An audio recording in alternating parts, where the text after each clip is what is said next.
de transport du mois de mai. J'aimerais vous présenter les membres du conseil d'administration de la Société de transport, commençant par Mme Chantal L'Espérance, conseillère. Il y a aussi Mme Évelyne Baudin, conseillère à la Ville de Sherbrooke. Mme Dany Grondin, représentante des usagers du transport adapté. M. Éric Deslauriers, représentant des usagers du transport en commun.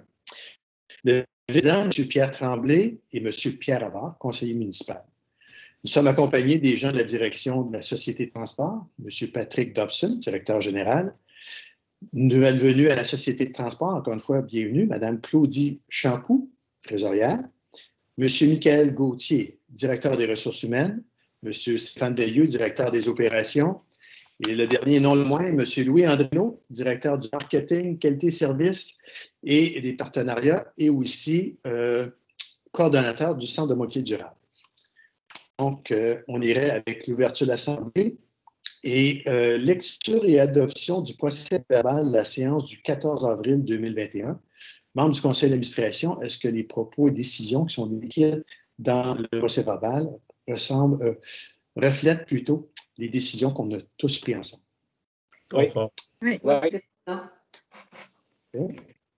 On irait avec l'adoption de l'ordre du jour. On vous demanderait de retirer le point 15 qui devrait surtout revenir plus tard en courant de l'année. Et on serait rendu au point 4, période des questions des personnes qui nous ont acheminé une question, parce qu'habituellement, c'est des personnes présentes à la Société de transport, mais à cause de la COVID, on demande aux gens soit de nous faire parvenir par courriel ou communiquer avec le service à clientèle. Donc, on a une question qu'on a reçue cet après-midi ou une question accompagnée de plusieurs commentaires. M. Dobson, peut-être d'en faire un petit résumé exécutif. Oui, on a reçu, dans le fond, de la part de Mme France Croteau, coordonnatrice du RUTASM. Donc, Mme Croteau, d'abord, nous remercie pour la convocation de la rencontre du comité consultatif TA qui va y avoir au mois de mai. Elle nous mentionne qu'une proposition a été acheminée au service à la clientèle afin de sensibiliser les chauffeurs urbains aux personnes handicapées visuellement. Elle nous informe de la tenue en mai d'une conférence sur comment le transport en commun est-il demeuré sécuritaire et elle nous donne son appréciation. Elle nous donne également son appréciation des mesures de protection là, au transport urbain et au transport adapté. Et Mme Croteau nous demande au Conseil qu'il y ait plus de services pour la vaccination des personnes au transport adapté. Et comme on a mentionné déjà auparavant, on est déjà à moins de 50% de notre capacité de produire un service à la société de transport. Donc, on a amplement de plages horaires pour les gens qui veulent utiliser le transport adapté. Chose qui est malheureuse, mais au moins heureuse pour les gens qui ont à se déplacer, soit pour aller se faire vacciner ou autre activité. Présentement, on est à 100% sans aucun refus. Et on essaie toujours de privilégier aussi des déplacements qui vont favoriser aussi la distanciation sociale, autant dans nos abribus, dans nos autobus et aussi dans le transport adapté. Et à moins que je me trompe, il y a aussi une réunion qui est planifiée la semaine prochaine pour notre comité consultatif de transport adapté. Donc, si jamais quoi que ce soit, je suis convaincu, Mme Grondin, vous allez faire un rapport au conseil d'administration en lien des façons d'améliorer le service. Merci. On serait rendu au point 5, rapport des activités pour l'année 2020. Donc, c'est notre rapport annuel qui est déposé. Malheureusement, comme l'ensemble des gens n'ont pas reçu de document papier, vous avez tous reçu la présentation.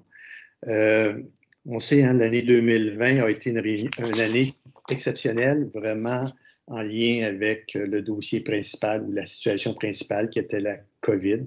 La pandémie a fait en sorte qu'on a dû accélérer plusieurs changements et de nouvelles façons de faire, autant pour le transport adapté que le transport en commun régulier.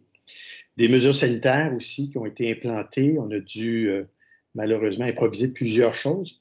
Et un des faits saillants, c'est que Sherbrooke s'est toujours démarqué autant pour l'innovation ou étant les premiers à livrer des façons de faire, soit pour demander aux gens de rentrer par l'avant et sortir par l'arrière. Aussi, les écrans de protection, on était une des premières sociétés de transport à avoir aménagé sur 100% de ces véhicules ces écrans pour protéger autant nos usagers que les employés. Aussi, des fois, on regarde les actions qu'on a prises avant et ont été porteuses. Porteuses dans le sens que la Vermeilleuse a fait en sorte qu'on ait éliminé beaucoup de transactions papier monétaire. Aussi, avec la Pratico qu'on a mis en place pour les déplacements, qui évite aussi aux gens de venir se présenter soit d'un point de service, ils pouvaient avoir une carte qui faisait en sorte qu'on peut accumuler des sommes d'argent pour faciliter le transport en commun, puis aussi, ce qui éliminait aussi en partie l'échange papier des correspondances. Il faut aussi souligner la grande participation de la ville de Sherbrooke et en particulier les services d'urbanisme dans la vision d'être une société innovatrice, précurseur au Québec dans la mobilisation du milieu pour faire de Sherbrooke une ville orientée sur la mobilité durable intégrée. Je tiens à remercier aussi nos partenaires financiers pour cette année, qui n'a pas toujours été facile, encore moins avec les revenus. On a le gouvernement du Québec et le gouvernement fédéral qui ont conjointement alloué des sommes d'argent pour combler des manques à gagner. Aussi notre partenaire de première ligne, la ville de Sherbrooke. Parmi les faits saillants, en passant, je vous invite à aller sur le site Internet de la Société de transport pour prendre connaissance du rapport 2020. Parmi les faits saillants, bien entendu, on a mis en place un sondage sur les normes de service. C'est tout près de 1000 personnes. C'est historique à la Société de transport. On a sondé 1000 personnes à savoir c'était quoi leurs attentes en lien avec leur société de transport. On a mis aussi en place une plateforme sondage pour différents enjeux qui sont souvent amenés sur la place publique pour la Société de transport. Aussi, je tiens à saluer le travail de Mme Sonia Duplessis en lien avec les consultations publiques qu'on a fait aussi. Ça a été des plus... il y a eu près de 50 personnes qui ont assisté à la consultation publique, 1000 personnes qui ont participé au sondage. Et je peux vous dire que le message à les livrer était des plus convaincants. Et aussi, dans son travail de tous les jours, avec la refonte qu'on a faite durant la période durant l'année, durant la période de la COVID, on a revisé nos offres de services. Ça prenait une certaine agilité et Mme Duplessis et son équipe ont pu répondre en temps réel aux attentes du conseil d'administration qui ont fait en sorte aussi qu'on était en mesure de réduire les pertes financières de façon considérable. Parmi les autres projets aussi, il y a bien entendu notre projet structurant qu'on a déposé au gouvernement du Québec, qui a été présenté aux membres du conseil d'administration, qui sera présenté prochainement au grand public, qui met l'emphase sur des lignes express, l'électrification des transports, la mise en place de pôles multimodaux sur le territoire de Sherbrooke. Aussi, tout à l'heure, on parlait de la carte à puce, la Vermeilleuse aussi. On a intégré au transport en commun, plutôt au transport adapté, à peu près 250 personnes. L'utilisation, on a fait un projet pilote pour l'utilisation de la carte La Vermeilleuse, parce qu'on sait que le transport adapté est donné en grande partie par nos véhicules, mais aussi on fait de la sous-traitance, donc il fallait arrimer tout ça ensemble. On va en parler un petit peu tout à l'heure. Solidarité de transport a été un projet des plus concluants pour la société de transport et aussi nos usagers. Et on avait souvent des demandes en lien avec une tarification sociale. Donc, ça a été un des faits saillants pour cette année.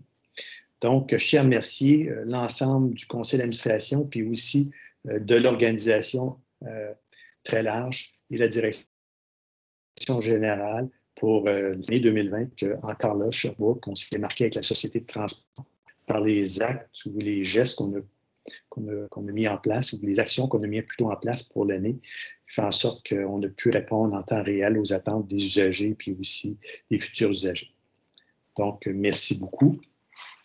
On reviendrait à l'ordre du jour du conseil d'administration. On a parlé tout à l'heure de tarification solidaire. Donc, le point 6, projet pilote tarification solidaire, Mme L'Espérance qui avait présidé ce dossier. Alors oui, donc afin de favoriser l'accès au transport en commun des citoyens de la ville de Sherbrooke qui sont âgés de 65 ans et plus, et ainsi réduire l'utilisation de l'auto solo comme mode de transport, il est souhaité donc qu'un projet pilote prévoyant que le tarif du laissez-passer mensuel soit fixé à 40 $ pour la clientèle âgée de 65 ans et plus Donc, alors, la recommandation se dirait comme suit, considérant que la STS travaille activement à promouvoir l'utilisation du transport en commun à Sherbrooke, considérant que la STS travaille également activement à la révision de sa politique tarifaire, considérant que le projet consiste en la mise en place d'un projet pilote d'une durée d'1 an, prévoyant la mise en place d'un tarif réduit pour le laissez-passer mensuel au montant de 40 pour les citoyens sherbrookois âgés de 65 ans et plus, considérant qu'il est estimé que les nouveaux clients devraient compenser la perte de revenus engendrée par la réduction du tarif sur le laissez-passer mensuel. Alors donc, ce serait que le projet pilote de tarification solidaire soit approuvé par le conseil d'administration pour une période d'1 an débutant le 1er juin de cette année. Parfait. Merci beaucoup, Mme Espérance. Puis il y aura une communication ou un point de presse qui sera fait par la Société de transport. Il reste encore quelques choses à attacher dans le projet, mais félicitations, Mme L'Espérance, pour le travail qui a été fait par le comité. On s'est rendu au point 7, entente de solidarité transport pour l'année 2021-2022. Monsieur Pierre Tremblay. Oui, alors on se souviendra que l'an passé, il y avait une entente qui avait été prise avec la CDC justement pour ce plan-là de transport. Et puis l'an passé, on avait fixé l'objectif à 400 utilisateurs. Alors, ça a été bonifié cette année pour pouvoir pour qu'il y en ait 600 personnes qui puissent en bénéficier. Donc, c'est en collaboration avec la STS et la CDC.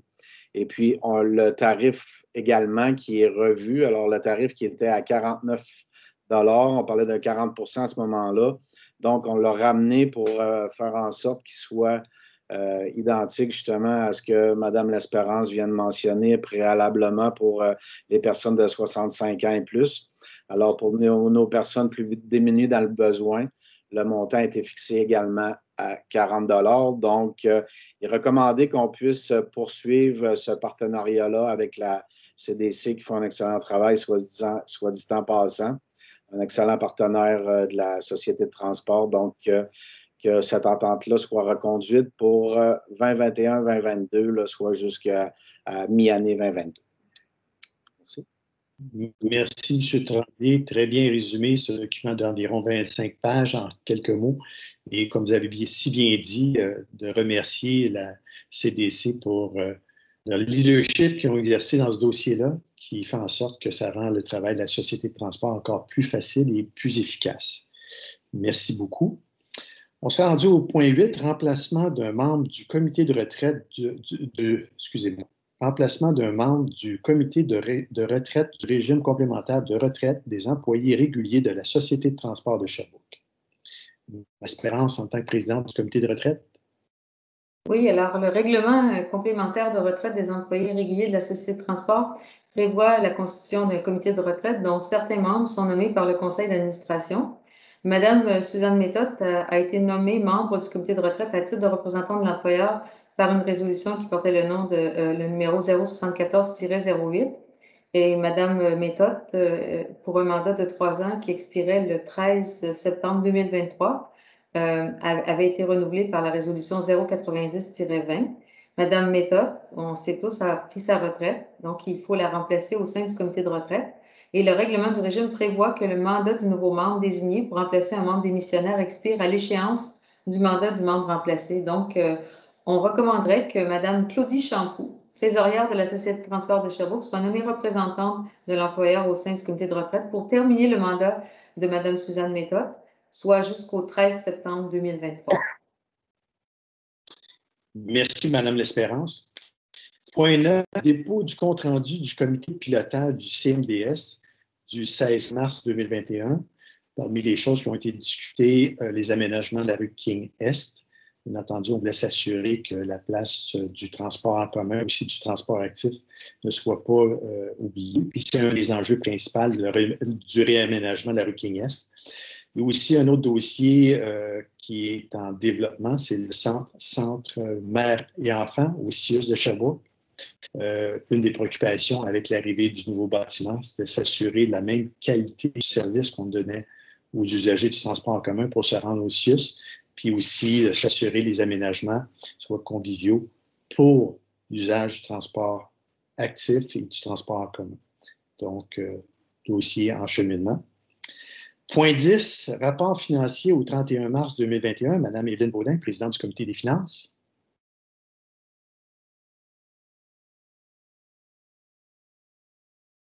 Oui, ce ne sera pas très long. Mon document est en train de télécharger.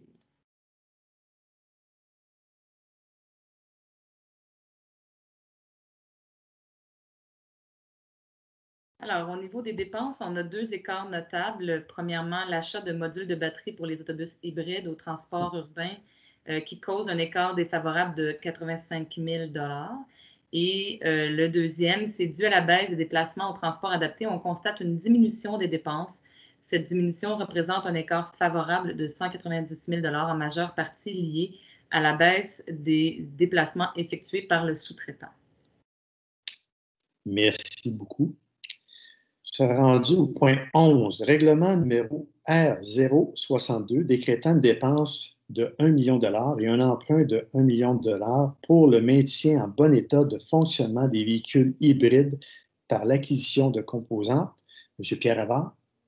Merci, M. le Président. La résolution, pas la résolution, mais le titre explique pas mal l'objet du règlement. Bien sûr, on parle d'une dépense de 1 million et d'un emprunt de 1 million dans le règlement. Mais il faut expliquer effectivement que depuis 2014, on a des autobus hybrides et éventuellement, il y a des pièces à changer. Et c'est l'objectif de ce règlement-là, c'est de pouvoir avoir les fonds nécessaires pour pouvoir faire les acquisitions de ce côté-là. Merci. Et 1 million peut sembler beaucoup, mais pour un seul véhicule hybride, de changer l'ensemble des batteries, c'est tout près de 100 000 $. Donc, si on achète 5 véhicules par année, il y en a certains qui vont être malheureusement dus pour changer ces composantes-là. Puis malheureusement, à date, on n'a pas la même source de financement pour l'achat des pièces versus l'acquisition des véhicules. Donc, on est en pourparlers avec le gouvernement du Québec pour aller chercher des subventions dans ce sens. Le point 12, révision du plan d'effectifs. M. Pierre Tremblay, qui présidait le comité des ressources humaines. Oui, alors on sait qu'il y a eu des changements au niveau du personnel là, dans les derniers mois, des gens dans des postes clés, dont la directrice générale adjointe et trésorière qui nous a quittés pour la retraite. Donc, aujourd'hui, ce qui est proposé, c'est qu'on puisse engager une nouvelle personne au poste à la direction générale adjointe.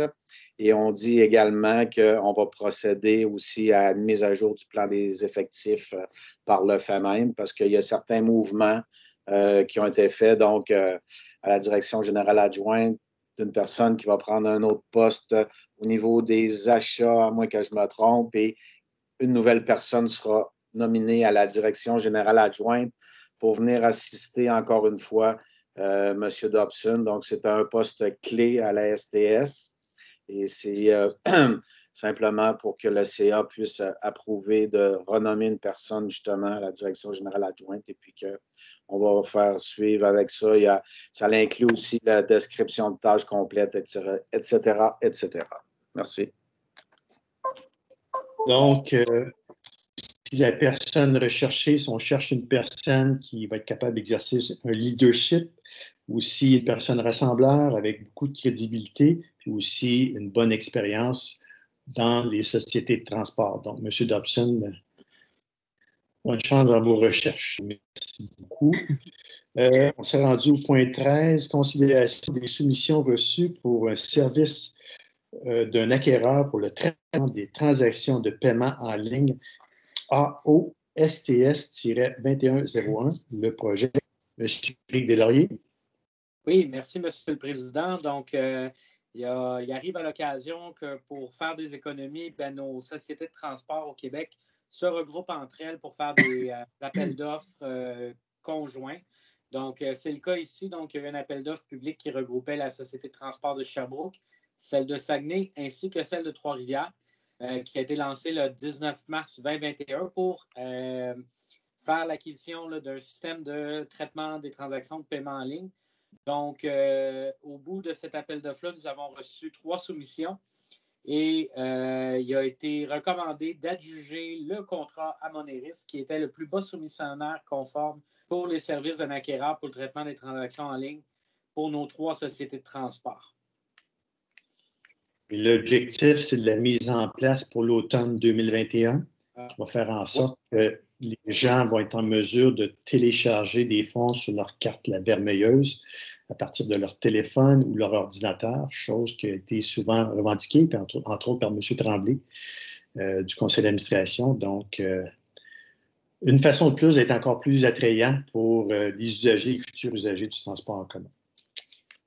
On serait rendu au point 14, renouvellement du contrat de support de l'entretien Astuce. Madame Grondin, vous allez en faire la proposition et la présentation.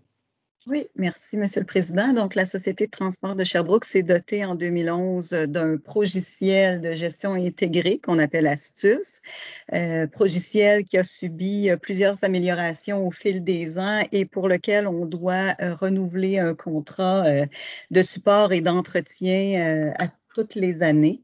Donc, il est recommandé que le contrat de support d'entretien de ce progiciel de gestion intégrée soit renouvelé au montant de 50 680 $, toutes taxes incluses, pour la période du 28 août 2021 au 27 août 2022.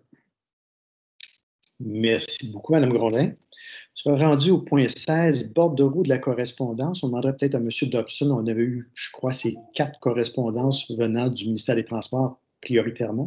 Peut-être juste nous faire un petit résumé des bonnes nouvelles qu'on a reçues, s'ils sont des bonnes nouvelles.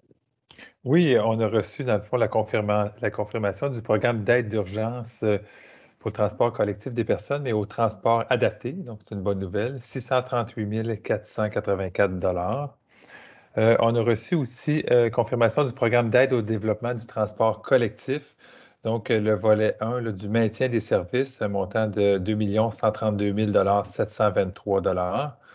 On a reçu aussi un montant de 278 956 $ pour le développement des services et une enveloppe de 531 181 $ pour l'optimisation des services de transport. On a reçu aussi là, 4 autres correspondances qui sont pour confirmer pour l'aide financière pour le remplacement du laveur automatique, les tableaux de bord corporatifs et décisionnels, l'étude pour l'ajout de mesures préférentielles et finalement les aménagements au carrefour de l'Estrie. Ce sont toutes des bonnes nouvelles. Merci beaucoup, Monsieur le Directeur général. On serait rendu au message des membres du conseil d'administration. On commencerait par Mme Chantal L'Espérance. Je n'ai pas de message. Merci beaucoup. Madame Baudin? Pas de message, merci. Madame Grondin? Eh bien, moi, comme communicatrice, j'ai une mention spéciale à l'équipe des communications et du marketing de la STS pour la qualité du rapport annuel. Je le trouve magnifique, puis je voulais vraiment saluer les gens qui ont travaillé sur le rapport. Oui, je pense que c'est unanime. Encore une fois, se sont dû surpasser. Félicitations, entre autres, à Mme Cloutier et tous les gens qui ont donné un coup de main dans la présentation. Monsieur Allard. Bien heureux de voir qu'on a adopté un projet pilote pour une tarification différente pour les 65 ans et plus. Et j'espère que les gens vont en profiter et que ça va donner l'idée aussi de peut-être abaisser le seuil pour permettre aux gens peut-être de 60 ans de pouvoir en bénéficier éventuellement, mais vous invite la population à saisir l'occasion. Les tarifs vont être intéressants. Merci. Merci, M. Havard. M. Laurier? Oui, moi, j'aimerais souligner que le service Vélobus reprend cet été. Donc, pour les amateurs de vélo, il y a possibilité d'utiliser son vélo et l'autobus. Donc, ce qui permet parfois peut-être d'éviter certaines pentes plus difficiles à monter en vélo. Donc, voilà, et saluer aussi le renouvellement de l'entente avec la CDC pour la remise de jetons. C'est une très belle initiative. Merci, très bon point. Merci beaucoup, M. Deslauriers. Monsieur le vice-président, M. Tremblay? Moi, tout a été dit. Les collègues ont été très à l'affût des nouvelles du jour. Alors, je vous cède la parole. peut-être pour conclure, d'envoyer un message de félicitations et de remerciements au Conseil jeunesse qui sont venus nous rencontrer en atelier de travail, particulièrement M. Jérémy Rowe et Mme Marie-Gisèle Dufresne, qui sont venus partager les préoccupations qui ont été emmenées lors du Conseil jeunesse, entre autres sur l'électrification des transports, autant au point de vue transport adapté que transport régulier, aussi de mettre en place un programme qui pourrait se jumeler avec le bureau d'environnement plutôt, pas d'arrondissement, en lien de récompenser les bons gestes par des laissez-passer au point de vue de transport en commun, et aussi nous sensibilisait en lien avec la carte, la vermeilleuse, essayer de sensibiliser les entreprises avec des partenaires, chose qu'on travaille, et aussi, comme qui a été expliqué par M. Deslauriers, aussi des nouvelles façons de faire pour télécharger les fonds. Donc là-dessus, je tiens à remercier l'ensemble des gens qui ont participé au conseil d'administration, puis aussi les gens qui sont présents par vidéoconférence. Et on vous invite à la prochaine rencontre qui va avoir lieu le 9 juin à 17h30. Là-dessus, membres du conseil d'administration, bonne fin de journée. Et merci à la direction et toute l'équipe. Merci beaucoup. Merci. Bonsoir. Merci.